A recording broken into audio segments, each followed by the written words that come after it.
Media tempatan terpaksa menunggu lebih 2 jam pada sidang media penyanyi pop remaja antarabangsa Justin Bieber sempena kempen jelajah dunia mempromosikan album terbarunya My World. Majlis yang pada asalnya dikatakan sesi bertemu media bertukar menjadi konsert mini artis berkenaan apabila ia turut dihadiri lebih 100 peminat fanatiknya.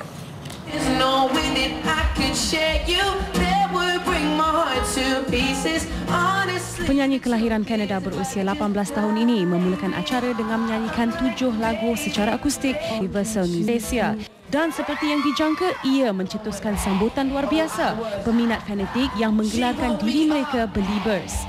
Bieber mula menempa nama dalam dunia hiburan setelah merakamkan muziknya dimuat turun dalam YouTube dan mendapat perhatian penyanyi terkenal Usher. Dan sejak itu, Bieber Believe menampilkan imej dan genre yang lebih matang berbanding album pertamanya pada 2008. Menerusi album ini juga, beliau banyak melibatkan diri secara langsung dalam proses pembikinannya. I recorded My World in like 3 weeks.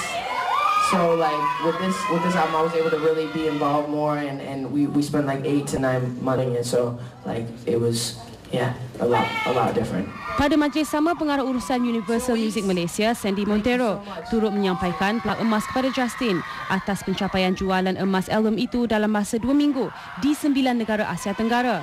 Kehadiran Bieber ke Malaysia kali kedua ini juga bagi MTV Stage 2012 yang berlangsung di Sunway Lagoon malam tadi. I love you. Thank you so much, Justin. Anything you want to say before you go?